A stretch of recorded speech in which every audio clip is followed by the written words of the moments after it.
உலகம் அளந்தாயலி போற்றி சென்றங்கு தென்னிலங்கை செற்றாய்த்திழல் போற்றி பொந்து சகன் முதத்தாய் புகழ் புகழ் போற்றி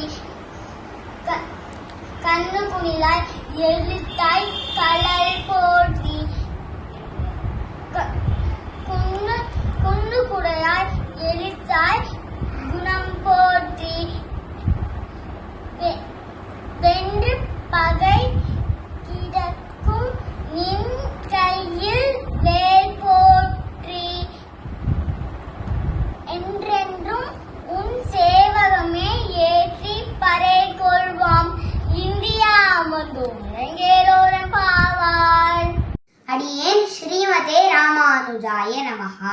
எப்படி திருப்பல்லாண்டு என்கிற பிரபந்தம் பெருமாளை மங்களாசாசனம் செய்வதற்காக பெரியாழ்வார் அமைத்தாரோ அதுபோல இந்த திருப்பாவை என்கிற பிரபந்தம் இந்த 24ஆம் பாசுரத்தில் ஆண்டாள் பெருமாளை மங்களாசாசனம் செய்வதற்காக அமைக்கிறாள். மங்களாசாசனம் என்றால் மங்களத்தை ஆசாசிப்பது.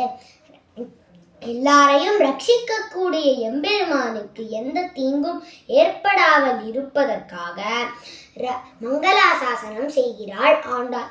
24ஆம் பாசுரம். அவன் அவ்வாறு சிம்மாசனத்தில் அமர்ந்ததைக் கண்டு அவனுக்கு மங்களாசாசனம் செய்கிறாள்.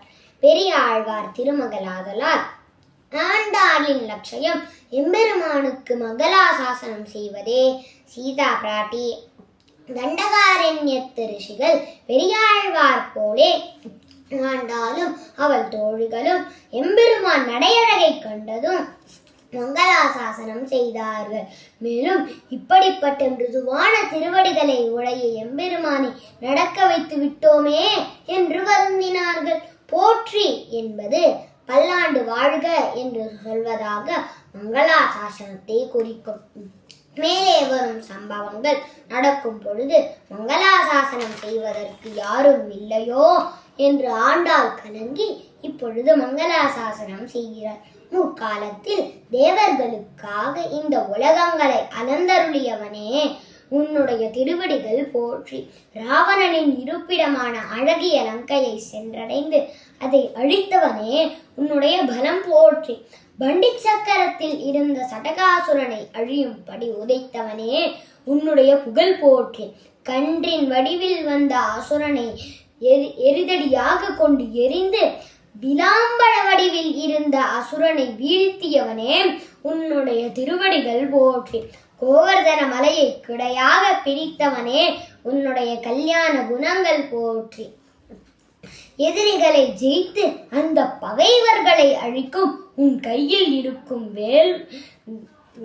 வேல் போற்றி. இப்படி பலமுறை மங்களாசாசனம் செய்து கொண்டு